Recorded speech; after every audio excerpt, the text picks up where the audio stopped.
इस मुद्दे पर बातचीत करने के लिए मेरे साथ कांग्रेस के प्रदेश अध्यक्ष उदय भान मौजूद हैं। तमाम बातें करेंगे, कल के चिंतन शिविर पर भी बात करेंगे और कुलदीप बिश्नोई के मुद्दे पर भी। सर, सबसे पहला सवाल तो ट्वीट जारी हुआ है, अटकलें लगाई जा रही थी कुलदीप बिश्नोई भारतीय जनता पार्टी ज्वाइन करेंगे।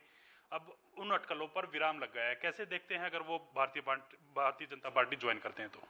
अच्छी बात है। हमने तो कहा था कि जिस दिन उन्होंने पार्टी की पीठ में छुरा घोंपा था उसी दिन ही उनको त्याग पत्र दे देना चाहिए था, लेकिन अब उनकी अंतरात्मा जागी है और अब वो त्याग पत्र देने जा रहे हैं, तो अच्छी बात है। और उनको आदमपुर की जनता का विश्वास हासिल करना चाहिए और उसके लिए कांग्रेस पार्टी पूरी तरह से तैयार है। उनके खिलाफ मजबूती के साथ चुनाव लड़ेगी और उनको आदमपुर के चुनाव में ही उनको हराएगी।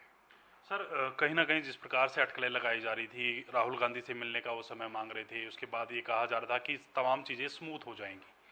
आपके प्रदेश अध्यक्ष बनने के बाद से ही कुलदीप बिश्नोई नाराज नजर आ रहे थे।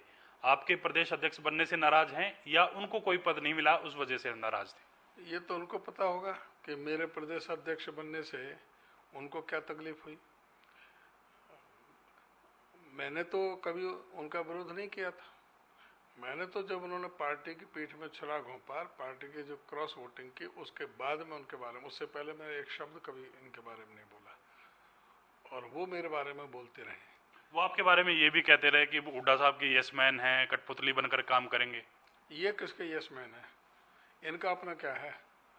इन्होंने तो पहले भी अपने विधायकों को, जो 6 विधायकों को इनको बेचने का काम कर रहे थे, तब सारे विधायक इनको छोड़ के चले गए थे, अकेले रह गए थे।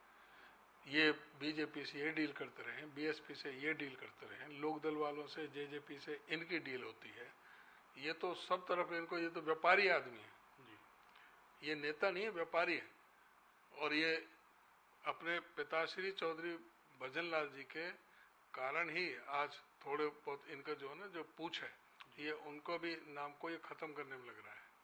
सर, राज्यसभा चुनाव की बात की जा रही है। राज्यसभा चुनाव में कुलदीप बिश्नोई ने कहा था कि मैं अंतरात्मा के साथ वोट करूंगा। उन्होंने क्रॉस वोटिंग भी की, सबके सामने थी। इसके बाद वो कहीं ना कहीं कह रहे थे कि मेरे पर अगर आप लोग इस प्रकार की जिनको जैसे आपने पार्टी से तमाम पदों से उनको मुक्त कर दिया, इस प्रकार की सजा उनको दी गई, तो उन्होंने 2016 के इलेक्शन का भी जिक्र किया जिसमें कांग्रेस के तमाम विधायकों ने क्रॉस वोटिंग की या फिर अपना जो वोट है वो रद्द कराया। किसी भी कांग्रेस के विधायक ने कोई अपना ना वोट रद्द कराया ना क्रॉस वोटिंग की। वो एक साजिश थी, वो एक साजिश थी। और ये भारतीय जनता पार्टी के लोगों ने वो एक षड्यंत्र के तहत उस चुनाव में जीत हासिल की थी और कांग्रेस पार्टी के साथ एक बहुत बड़ी धोखाधड़ी हुई थी, जिसका एक पेन, ये विधायक को नहीं पता कि ये पेन असली है कि नकली है। ये पेन रखा तो वहाँ इलेक्शन कमीशन की तरफ से रखा गया था। वो पेन विधायक अपनी जेब में नहीं रख के लेके गए थे। वो पेन को किसने बदला, कैसे बदला, उसमें कौन कौन षड्यंत्र में शामिल थे, वो तब तक भी ओपन नहीं हुआ। तो उसके बारे में कहना तो वो तो एक मूर्खता वाली बात है। बात तो अब की है, बात अब की है कि भाई अब क्या हुआ, अब क्यों जो है ना एक पार्टी के कैंडिडेट को, जो जीतते हुए कैंडिडेट को हराने का काम किया, वो किस लिए किया? यह है कि भाई जो विश्वासघात, और जो आप कह रहे राहुल जी ने स्पष्ट कहा कि पहले वोट डालो, पीछे बात करो मेरे से। मुझे भी जो है ना अध्यक्ष जो चुना, वो राहुल जी ने, सोनिया जी ने, प्रियंका जी ने, सभी ने मिलकर के, जो कांग्रेस शीर्ष नेतृत्व है उसमें, उन्होंने मुझे अध्यक्ष बनाया। इनका कोई गिला शिकवा होगा तो उनके बारे में होगा, मेरे से किस लिए था? हमने तो इनकी हमेशा मदद की है, इसका तो हम जानते नहीं। और खुद इसके बारे में मुझे पता है, मेरे साथ विधायक रहे, ये भी विधायक रहे, इनके पिताजी भी रहे, इनके माता भी रही हैं, इनकी पत्नी भी रही है। मैंने इनको देखा है विधानसभा के अंदर, कभी एक शब्द भी कभी बोलते नहीं देखा, कभी किसी समस्या को उठाते नहीं देखा। ये तो अपने पिताश्री के नाम से अपना इनका वो राजनीति अब तक जो चलती रही, उनके ये नाम को डुबोने में लगे हुए हैं और कुछ भी नहीं है। ये 6 महीने तो विदेशों में रहते हैं, यहाँ पर किसी को कोई फ़ोन करते हैं तो किसी का फ़ोन भी नहीं सुनते। ये जनता के, सड़क के आदमी नहीं है। ये सड़क पर ना इन्होंने कभी संघर्ष किया, सड़क पर कभी संघर्ष नहीं किया। और ऐसे ही एक, ये तो एक तरह से व्यापारी हैं कि कभी बीजेपी से डील कर ली, कभी बीएसपी से डील कर ली, कभी जजपा से, एनएलओ से, ये किसी से भी मिल सकते हैं अपने स्वार्थ के लिए। इनकी कोई पार्टी नहीं लगती। जो कहते थे ना कि कांग्रेस मेरी माँ है, कहाँ ऐसी है जो कांग्रेस की माँ है और कांग्रेस को माँ बताते हैं और कांग्रेस की पीठ में छुरा घोंपने का काम करते हैं, और एक बार नहीं कई कई बार। तो सर कितना नुकसान हो सकता है कुलदीप बिश्नोई के जाने से आप लोगों को, क्योंकि देखिए पिताजी उनके सीएम रहे हैं लगातार, वो भी कई बार के विधायक रहे हैं, सांसद भी रहे हैं, तो ऐसे में एक जनाधार, एक फॉलोअरशिप जो है उनकी लोगों के बीच तो है, लोगों के बीच जाते हैं और जिस हिसाब से वो लोग उनको फॉलो करते हैं उनका एक अलग ही ट्रेंड है, अलग ही जो हिसाब किताब है वो देखने को मिलता है। जिस प्रकार से आपने आदमपुर के लोगों की अगर बात की जाए तो अच्छे खासे मार्जिन से वो जीतते आए हैं वहां से लगातार। वो तो अपने अपने पुत्र को भी जी अभी पिछले लोकसभा चुनाव में आदमपुर असेंबली से जितवा नहीं पाए। जी आदमपुर असेंबली से 15-16 हजार वोटों से इनके पुत्र हारे हैं। जी आदमपुर असेंबली सेगमेंट से, जो आदमपुर असेंबली सेगमेंट चौधरी भजनलाल का गढ़ रहा, जहां चौधरी भजनलाल ने इतने काम किए, उन्हीं कामों की वजह से वोट मिलती थी। ये तो आप लोकसभा की बात कर रहे हैं ना हाँ, सर? लोकसभा की मैं बात कर रहा इस हूँ। बार लोकसभा में तो सारी 10 के 10 सीटें और बीजेपी ने जीती जहाँ हैं, तक आप भी हारे हैं, दीपेंद्र हुड्डा भी हारे हैं। नहीं, ठीक है, जो लेकिन मैं कह रहा हूँ कि जो ठेकेदार इतने बने हुए थे ना, जो 75% की बात कर रहे थे, सबसे ज्यादा वोटों से हारे हैं। कुलदीप बिश्नोई का बेटा सबसे ज्यादा वोटों से हारे हैं और खुद अपने आदमपुर असेंबली सेगमेंट को भी नहीं बचा पाए, जो जिसकी आप बात कर रहे थे। इनके जाने से हमारी पार्टी पर कोई रत्ती भर भी फर्क नहीं पड़ता, और जो इस तरह का जो स्टेप लिए जाते हैं वो अपने आप एक सुसाइडल स्टेप होते हैं। जनता की नज़र से वो गिर जाते हैं, जनता की नज़र से वो कि भाई ये तो इसने विश्वासघात किया है, तो जनता में भी उनका वो नहीं रहता जरा भी। तो कांग्रेस पर कोई भी लेश मात्र भी कोई फर्क नहीं पड़ना, और उल्टा कांग्रेस को फायदा होगा इनके जाने से। सर कल के चिंतन शिविर की बात कर लेते हैं। कल आपने चिंतन किया, मंथन किया, क्या निकल करके आया उस चिंतन मंथन से? चिंतन और मंथन से ये निकल के आया कि आज कांग्रेस बिल्कुल पूरी तरह से एकजुट है।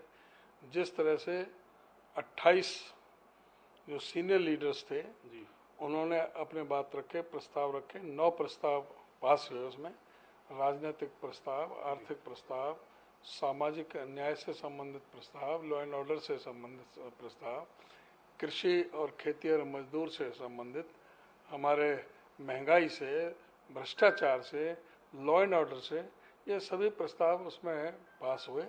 और उसमें हमने रूपरेखा बनाई कि अभी ये तो 5 तारीख को एक तो यहाँ पर प्रदर्शन है पीसीसी में, और जिला हेडक्वार्टर पर 5 तारीख को प्रदर्शन करेंगे, और 9 से 15 अगस्त तक हमारी आज़ादी गौरव पद यात्रा हर जिले में 75 किलोमीटर की पद यात्रा करेंगे, और 15 अगस्त को डिस्ट्रिक्ट हेडक्वार्टर पर सभी कांग्रेस जन इकट्ठे होकर के एक जगह झंडा फहराने का काम करेंगे।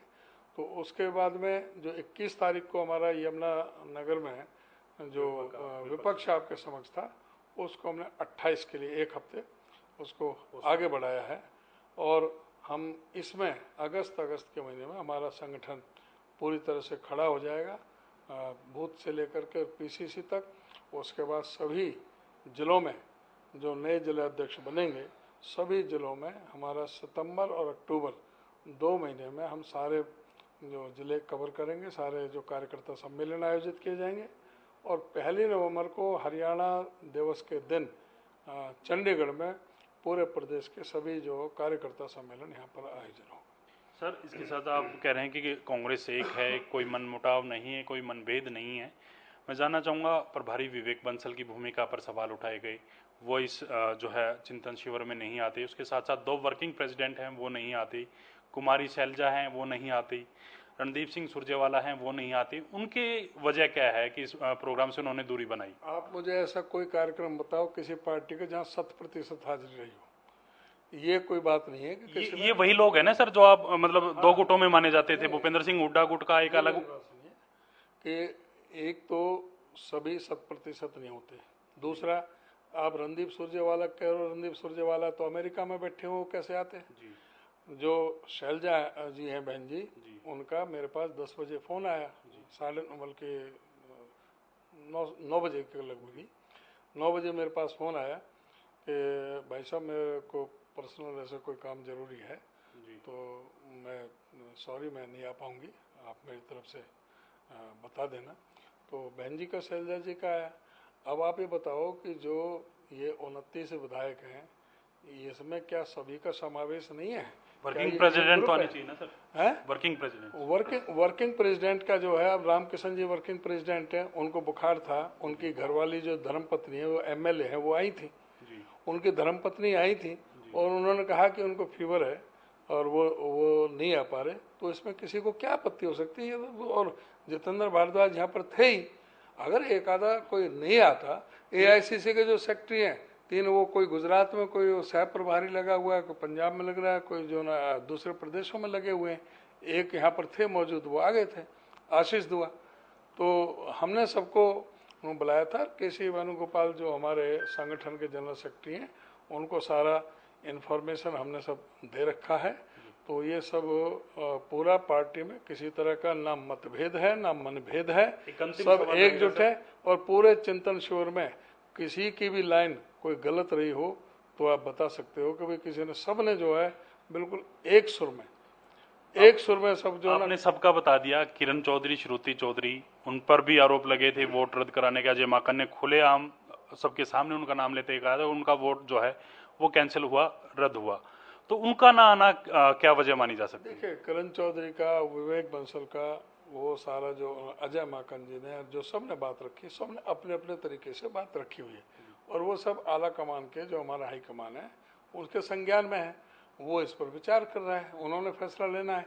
जहाँ तक किरण चौधरी का, श्रुति का, मैंने खुद ने फ़ोन किए थे, मेरी बातचीत हुई थी और उन्होंने ये कहा था कि मैंने हल्के में प्रोग्राम दिए हुए हैं और मैं कोशिश करूंगी कि वो हल्के से प्रोग्राम कैंसिल हो, जरा मैसेज गलत नहीं जाता, मैसेज गलत जाता है तो मैं कोशिश तो करूंगी, पर हो सकता है मैं ना हूँ। तो वो उन्होंने प्रोग्राम अपने हल्के में दे रखे हैं, वो भी पार्टी का काम कर रहे हैं, पार्टी के काम किए हुए हैं। उनको कोई नाराजगी का कोई बयान देखा, कोई उन्होंने कोई ऐसा बयान दिया हो चिंतन शिविर के खिलाफ दिया हो, हमारे खिलाफ दिया हो, कोई किसी तरह का कोई किसी तरह का कोई नहीं है। ये जो है ना, थोड़ा बहुत तो ये मीडिया के जरिए इस तरह से मतभेद उभारे जाते हैं। हाँ, ये मीडिया ट्रायल, और ये मीडिया को देखना चाहिए कि भाई आज कितना बेहतरीन ये सारा इंतजाम ढंग से सबने, लोगों ने कितना मिलजुल करके कितना बेहतरीन संदेश दिया है सारे प्रदेश के अंदर। आज सारी कांग्रेस एकजुट है, कोई मतभेद नहीं है, सारी कांग्रेस एकजुट है, सारे प्रदेश के अंदर सबको साथ में लेकर के हम चल रहे हैं। एक अंतिम सवाल रहेगा सर, अजय माकन ने प्रभारी विवेक बंसल की भूमिका पर भी सवाल उठाए थे। क्या देखते हैं उनसे गलती हुई है, जानबूझ के उन्होंने किया है? आपकी नज़र में फर्स्ट रिएक्शन क्या है सर? नहीं, ना मुझे इस बारे में ज्ञान है, ना मेरे, ये जो ना अजय माकन जी हमारे कैंडिडेट थे, उन्होंने एथोराइज्ड एजेंट नियुक्त किए, उन्होंने काउंटिंग एजेंट नियुक्त किए, उन्होंने पोलिंग एजेंट नियुक्त किए, वो कैंडिडेट थे, उन्होंने सबसे बातचीत कर रखी है, उनको मालूम है, या हमारे जो पोलिंग एजेंट और काउंटिंग एजेंट और जो एथोराइज्ड एजेंट है उनको पता होगा। सब ने अपने अपनी बात हाईकमान को दे दी है। हाईकमान इस पर जो भी है लेगा डिसीजन, वो हमारे उसमें नहीं आता, वो जो हाईकमान। चर्चा तो ये भी है अब विवेक बंसल को हटाए जाने की जो बात है वो निकल कर के सामने, राजनीतिक गलियारों में ऐसी चर्चा है। चर्चा तो पता नहीं मीडिया में क्या क्या होती रहती है, मैंने भी अखबार में पढ़ी है, कुछ न कोई चाहिए मसाला तो छापने के लिए, अभी जब आएगा पता तो पता लग जाएगा। ये पद स्थायी नहीं है, ना मेरा, ना विवेक बंसल का, ना किसी और नेता का। ये हाईकमान की मर्जी तक का, जब तक उनका विश्वास हासिल है मैं यहाँ बैठा हूँ, जिस दिन उनका विश्वास हटेगा 1 मिनट में मैं हट जाऊँगा। तो ये ऐसे ही विवेक बंसल है, विवेक बंसल भी मेरी तरह ही सोनिया जी का और राहुल जी को, उनको कांग्रेस हाईकमान को, हम कांग्रेस पार्टी को रिप्रेजेंट कर रहे हैं। जब तक वो चाहेंगे बैठे हुए हैं, जिस दिन नहीं चाहेंगे हटा दिए जाएंगे। ना तो विवेक बंसल का कोई है कि परमानेंट ओहदा है, ना मेरा परमानेंट ओहदा है, ना किसी और नेता का। तो काम करने का ढंग कैसा था उनका? काम कैसे करते थे? अच्छा काम करते थे या फिर ठीक ठाक ही उनका काम से संतुष्ट हैं आप? नहीं, मुझे तो कोई आपत्ति नहीं किसी चीज़ में। हमारा तो कोई बात है तो हाईकमान के संज्ञान में, मेरे से कोई मतभेद नहीं है। नहीं, संतुष्टि है काम से उनके? संतुष्टि तो उनसे पूछो कि मेरे काम से संतुष्टि है कि नहीं। वो मैं उनका बॉस थोड़ी हूँ जो मैं उनकी रिपोर्ट दूंगा। रिपोर्ट तो वो उनको देना मेरे बारे में। शुक्रिया सर बातचीत करने के लिए। तो प्रदेश अध्यक्ष उदयभान है कांग्रेस के, जिनकी तरफ से साफ कहा है कुलदीप बिश्नोई ने पार्टी की पीठ में छुरा घोंपा है और उनके जाने से प्रदेश कांग्रेस को कोई फर्क नहीं पड़ता। कैमरामैन राजेश के साथ मैं रवि कालीरमन, हरियाणा।